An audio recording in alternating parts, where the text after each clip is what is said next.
Fox News alert. They warned it was coming, and now it is official. Attorneys for Covington Catholic student Nicholas Sandmann just filed a bombshell lawsuit against CNN for a whopping $275 million.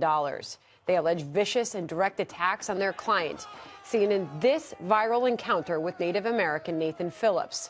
The lawsuit comes less than 1 month after the same attorney sued the Washington Post for $250 million.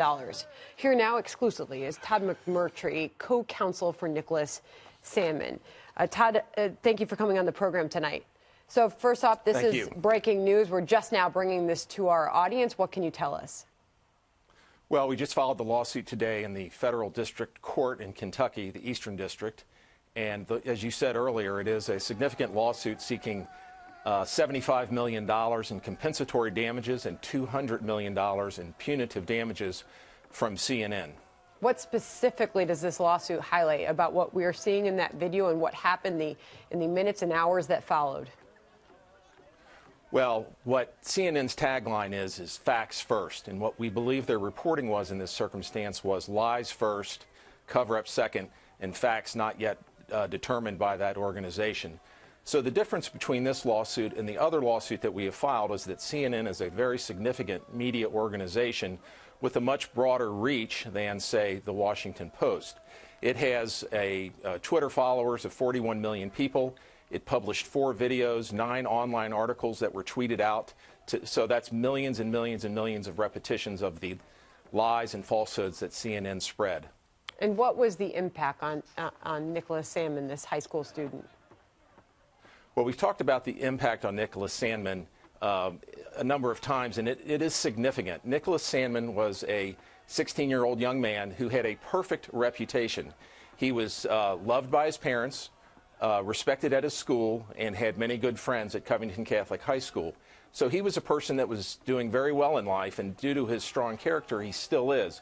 But nevertheless, his character has now been determined by the lies issued by CNN. So the facts were not first, the lies were. And this, of course, wasn't just what went out on television that day. It wasn't just what went out in print media. It was also about a social media impact that we all witnessed. And I know that you were talking about in this lawsuit, online, Twitter, 7 a.m., the network was retweeting this short snippet that so many got to know when this story was starting to unfold.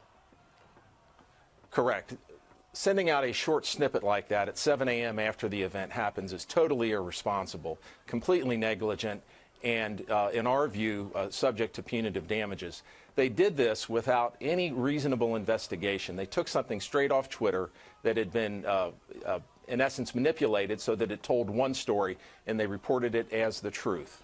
Is there any choice that you're giving the network at this point to respond, to limit potential damages? We have issued an opportunity for CNN to retract. They did not retract within the timeline provided for by Kentucky law, so their opportunity to retract is now passed. So we will proceed for our lawsuit for both compensatory and punitive damages. So there's no opportunity still for them to respond?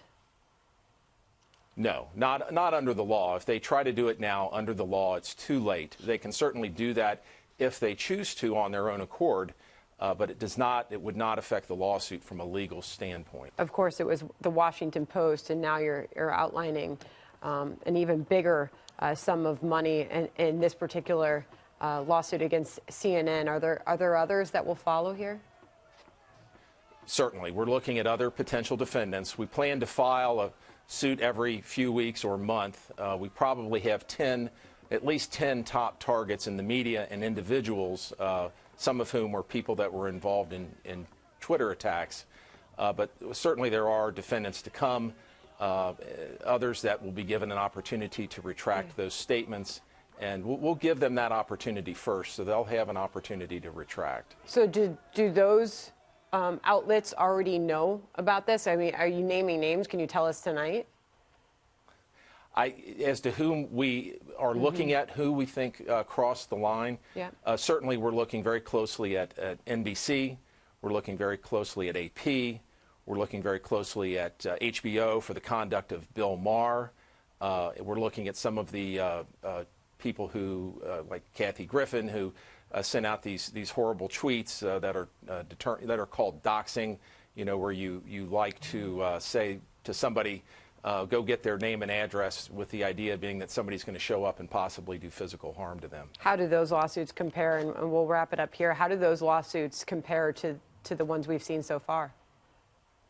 We think that we have identified the Washington Post first because it was first out of the gate, and CNN second because of the scope and the significant things that it said that were false. So we do feel that we've hit the top two first, but the others are very close in line. This is a group that did very much, the group of defendants and potential defendants did very much the same thing. All right, Todd McMurtry, we appreciate you coming on the program tonight.